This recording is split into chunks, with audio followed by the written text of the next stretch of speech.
नमस्कार दोस्तों, मैं इस वक्त मौजूद हूँ जनपद शामली की नगर पालिका शामली में और मेरे साथ हैं रजनीश नामदेव जी, जो कि पार्टी से अनुरोध कर रहे हैं। पार्टी उनको टिकट देती है और चुनाव लड़ाने के योग्य समझती है और जनता में उनका विश्वास जीतने का काम करती है।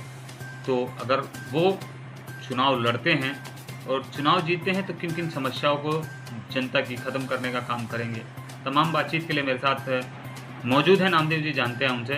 बहुत बहुत धन्यवाद नामदेव जी, आपने अपना कीमती समय दिया। नामदेव जी, जानना चाहूँगा किन मुद्दों को लेकर जनता के बीच आप हैं, और अगर आपको पार्टी टिकट देती है, पार्टी आपको चुनाव लड़ाती है, तो किन समस्याओं को ख़त्म करने का काम करेंगे? देखिए, आज शामली में सबसे बड़ी समस्या है जाम जी। बाज़ारों में भी और मेन रोड पे भी। दूसरी व्यवस्था है कि शामली की सड़कें बहुत ख़राब हैं, सड़कों में गड्ढे बहुत ज़्यादा हैं। आपने अभी देखा हो, अभी 2-3 दिन पहले एक हमारी बिटिया को एक्सीडेंट हुआ, उसकी मौत हुई। तो ये बहुत सारी समस्या शामली में सामने आ रही है, पर सबसे बड़ी समस्या यही है, एक तो जाम की, दूसरा सड़कों की और सफाई की।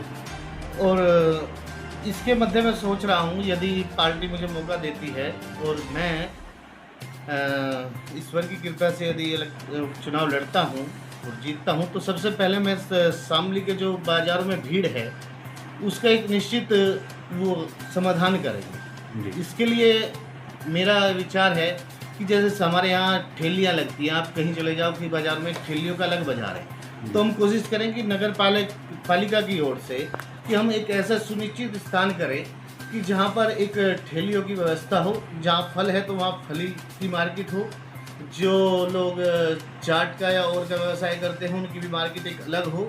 मतलब इस तरह का उन्हें एक स्थान देने की कोशिश करेंगे जिससे शहर का वो हो। ई रिक्शा भी शामली में बहुत बड़ा जाम का कारण है।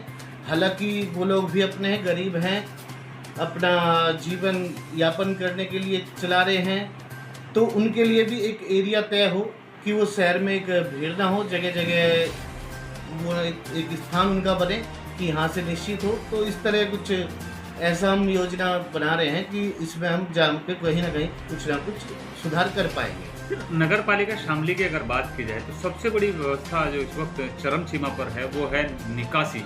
कस्बे में अगर बारिश आती है, आप देख लीजिए जगह जगह सड़कें जो हैं वो तालाब का रूप ले लेती हैं, तो उनको देखते हुए भी कुछ कार्य करने का प्रोग्राम बनेगा?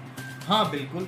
देखिए, हमें पता है कि अब मानसून का समय है, तो उस समय हमें नाली या नाले जो भी है अपने साफ सफाई अपने टाइम पे करानी चाहिए। आप नाले की हालत देखो, आज के टाइम में नाले में आपको कचरा ही कचरा भरा मिलेगा जी। तो ये बहुत समस्या ऐसी है, इसमें निकासी के लिए कहीं ना कहीं हमें कुछ ना कुछ इसके में गहन मंथन करना पड़ेगा, क्योंकि ये बहुत बड़ा कारण है। कई मार्केट ऐसी है जो पानी के कारण बिल्कुल डूब जाती है बरसात होते, वहाँ लोगों का चलना क्या, दुकानों वालों को, सामान दुकानदारों के भाइयों के हमारे सामान खराब हो जाते हैं। तो उसके लिए हम कुछ ना कुछ समाधान जरूर सोचेंगे, विचार करेंगे उस पर भी जी। सर, बात करें दूसरी जी, कस्बे के अंदर जो नई कॉलोनियाँ बन रही हैं, क्योंकि नगर पालिका की आबादी लगातार बढ़ती जा रही है, कुछ कॉलोनियाँ अप्रूव्ड हैं, कुछ अनअप्रूव्ड हैं, उनको देखते हुए कहीं पे पानी की व्यवस्था नहीं है, तो कहीं विद्युत विभाग से संबंधित व्यवस्था नहीं है, तो इस पर क्या फोकस आप करेंगे? देखिए, ये जो है कुछ कॉलोनियाँ जो नई बन रही हैं वो शामली नगर पालिका के एरिया से बाहर बनी है जी। तो वहाँ के लिए तो जो नगर पंचायत उस एरिया की बैठती है, ये जो भी उसका प्रधान का क्षेत्र है, वो जिस ग्राम पंचायत में आती है, तो वहाँ का है मैटर। शामली में नई कॉलोनी, यदि शामली की हम सीमा रेखा की बात करें तो शामली में तो आज नई कॉलोनी है ही जी। ये कुछ कॉलोनियाँ ऐसी हैं जिनमें आज तक भी विद्युत विभाग नहीं पहुंचा है, या पानी की बात करें, पेयजल व्यवस्था नहीं पहुंच पाई है, सुचारू रूप से नहीं चल रही है, मैं कहूँगा, तो उनके लिए क्या रहेगा? उनके लिए हम सबसे पहले तो विद्युत तो ऐसी एक वो है कि सबको सबसे पहले चाहिए, और उसके लिए हम नई नगर पालिका का इतना, सामने नगर पालिका ऐसी है जो जिसका बजट बहुत है, उसका अपना किराया भी इतना है, क्योंकि वो अपने खर्चे से भी काम करा सकती है। तो हम अपने खर्च, यदि विद्युत विभाग से भी ये काम नहीं होगा तो हम अपने नगर पालिका खर्चे से भी उस काम को कराने की कोशिश करें। शिक्षा की अगर बात करें तो शिक्षा का स्तर कैसा रहा है नगर पालिका शामली? अब की योजना में तो 5 साल की योजना में तो कुछ भी नगर पालिका काम नहीं कर पाई। हालांकि मैं कहना नहीं चाहता, किसी की बुराई करना ठीक नहीं होता, पर शिक्षा में भी हम यदि देख शिक्षा और चिकित्सा की मैं इसमें बात करूं तो ये दो एक गरीब आदमी के लिए बहुत महत्वपूर्ण चीज़ है। जी। तो हम कोशिश करेंगे जितने भी नगर पालिका के अंतर्गत स्कूल आते हैं प्राइमरी जो सरकारी है नगर पालिका जी। तो हम उनमें कोशिश करेंगे कि ज़्यादा से ज़्यादा उन्हें डेवलप किया जाए, उनमें अच्छे शिक्षक हों, अच्छी शिक्षा हो और जो बच्चों के लिए एक विकास के लिए जो अच्छे से अच्छे योजना बन सकती है वो बनाने की कोशिश करें। सबसे पहले अगर जनता आप पर विश्वास जताए, 5 साल आपको सेवा करने का मौका दे, तो सबसे मुख्य बिंदु आपका क्या रहेगा? सबसे मुख्य बिंदु मैंने बताया था आपको कि सबसे पहले तो शहर का सड़कों का हाल जी। शहर की साफ सफाई जी। दूसरा जाम। 3 बिंदु तो ये ऐसे महत्वपूर्ण हैं जिन पे हम सबसे पहले ही काम करना शुरू करेंगे। जी।